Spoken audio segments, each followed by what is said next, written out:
Hi ಎಲ್ರಿಗೂ ನಮಸ್ಕಾರ. ಈ ದಿನ ನಾವು ಚಿತ್ರದುರ್ಗದ ಬಗ್ಗೆ ತಿಳ್ಕೊಳ್ಳೋಣ.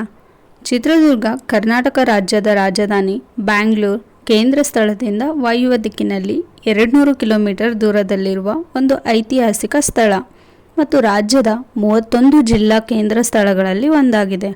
ಚಿತ್ರದುರ್ಗ, ಮೊಳಕಾಲ್ಮೂರು, ಹಿರಿಯೂರು, ಚಳ್ಳಕೆರೆ, ಹೊಸದುರ್ಗ, ಹೊಳಲ್ಕೆರೆ ಈ ತಾಲೂಕುಗಳನ್ನು ಒಳಗೊಂಡಿದೆ.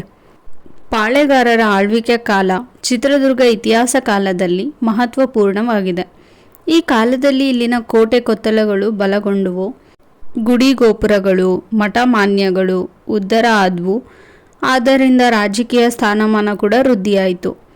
ಚಿತ್ರದುರ್ಗವು ಪಾಳೆಗಾರರ ಆಳ್ವಿಕೆ ಸಮಯದಲ್ಲಿ ರಾಜಧಾನಿಯಾಗಿ ಮೆರೆದಿತ್ತು. ಪಾಳೆಗಾರರಲ್ಲಿ ಅತ್ಯಂತ ಪ್ರಭಾವಿ, ಶಕ್ತಿಶಾಲಿ ಹಾಗೂ ಪ್ರಖ್ಯಾತ ಪಾಳೆಗಾರ ಅಂದರೆ ಮದಕರಿ ನಾಯಕ ಮತ್ತು ಹೈದರಾಲಿ ವಿರುದ್ಧ ಹೋರಾಡಿದ ಒನಕೆ ಓಬವ್ವ ಧೀರ ಮಹಿಳೆಯಾಗಿದ್ದಾಳೆ.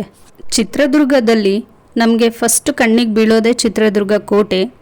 ಯುದ್ಧ ತಂತ್ರಕ್ಕೆ ಅನುಗುಣವಾಗಿ ನಿರ್ಮಿಸಿದ ಈ ಕೋಟೆಯ ರಚನೆ, ವಿನ್ಯಾಸ ಮತ್ತು ತಂತ್ರಗಾರಿಕೆ ಚಿತ್ರದುರ್ಗದ ಶೌರ್ಯ ಪರಾಕ್ರಮ ಸಂಕೇತ ಆಗಿದೆ. ಇವರು ಕಟ್ಟಿಸಿದ ಕೋಟೆ 7 ಸುತ್ತಿನ ಕೋಟೆ ಎಂಬ ಖ್ಯಾತಿಗೆ ಪಾತ್ರವಾಗಿದ್ದ ಅಲ್ಲದೆ ಸಿಡಿಲಿಗೂ ಮಳೆಗೂ ಜಗ್ಗದ ಉಕ್ಕಿನ ಕೋಟೆ ಅಂತ ಕೂಡ ಹೆಸರು ಪಡೆದಿದೆ. ಹಾಗೆಯೇ ಇವರು ಆಳ್ವಿಕೆ ಮಾಡಿದ ಈ ನೆಲವು ಗಂಡು ಮೆಟ್ಟಿದ ನಾಡು ಎಂಬ ಹೆಸರು ಕೂಡ ಪಡೆಯಿತು. ಚಿತ್ರದುರ್ಗ ಕೋಟೆಯು ಕೌಟಿಲ್ಯನ ಅರ್ಥಶಾಸ್ತ್ರದಲ್ಲಿ ವಿವರಿಸುವಂತೆ ಗಿರಿದುರ್ಗ, ಜಲದುರ್ಗ ಮತ್ತು ವನದುರ್ಗದ ಎಲ್ಲ ಲಕ್ಷಣಗಳನ್ನು ಒಳಗೊಂಡಿರುವ ವಿಸ್ಮಯಕಾರಿ ಸ್ಮಾರಕ.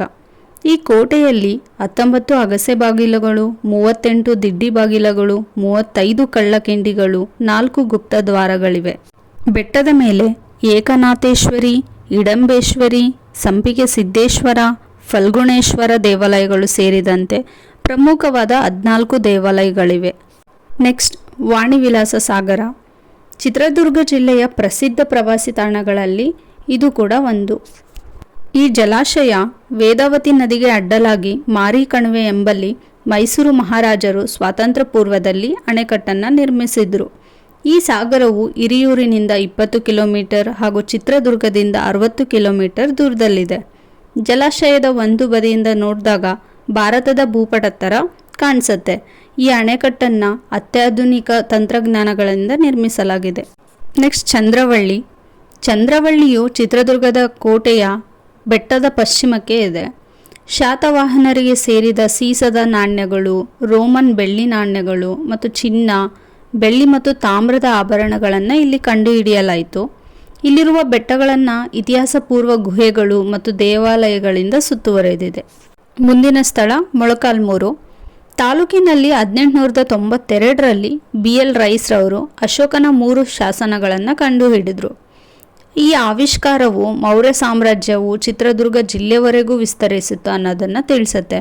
ಈ ಶಿಲಾಶಾಸನಗಳು ಸೂಚಿಸಿದಂತೆ ಅಶೋಕನ ಸಾಮ್ರಾಜ್ಯದ ಪ್ರಾಂತೀಯ ರಾಜಧಾನಿಗಳಲ್ಲಿ ಒಂದಾದ ಇಶಿಲಾ ಎಂಬ ಸ್ಥಳವೆಂದು ಕರೆಯಲ್ಪಟ್ಟಿತು ಮತ್ತು ಮೌರ್ಯ ಸಾಮ್ರಾಜ್ಯದ ದಕ್ಷಿಣದ ವ್ಯಾಪ್ತಿಯನ್ನು ಸೂಚಿಸುತ್ತೆ. ಈ ಮೊಳಕಾಲ್ಮೂರು ರೇಷ್ಮೆಗೆ ಪ್ರಸಿದ್ಧಿಯಾಗಿದೆ. ಈ ಜಿಲ್ಲೆಯ ಚಳ್ಳಕೆರೆ ತಾಲೂಕಿನ ನಾಯಕನಹಟ್ಟಿ ಕರ್ನಾಟಕದಲ್ಲೇ ಅತ್ಯಂತ ಕಡಿಮೆ ಮಳೆ ಬೀಳುವ ಸ್ಥಳವಾಗಿದೆ ಮತ್ತು ಈ ಜಿಲ್ಲೆಯಲ್ಲಿ ಅಶೋಕ ಮೌರ್ಯನ ಶಾಸನ, ಬ್ರಹ್ಮಗಿರಿ ಶಾಸನ ಕೂಡ ದೊರಕಿದೆ. ಚಿತ್ರದುರ್ಗದ ರಂಗಯ್ಯನ ದುರ್ಗ ಪ್ರದೇಶವು ಬ್ಲ್ಯಾಕ್ ಬಕ್ ಪ್ರಾಣಿಗಳಿಗೆ ಹೆಸರಾಗಿದೆ. ಈ ಜಿಲ್ಲೆಯಲ್ಲಿ ಅತಿ ಹೆಚ್ಚು ತಾಮ್ರ ಉತ್ಪಾದಿಸ್ತಾರೆ. ಈ ಜಿಲ್ಲೆಯ ಜೋಗಿಮಟ್ಟಿ ಎಂಬ ಪ್ರದೇಶದಲ್ಲಿ ಪವನಶಕ್ತಿ ಉತ್ಪಾದನೆಗೆ ಪ್ರಸಿದ್ಧಿ.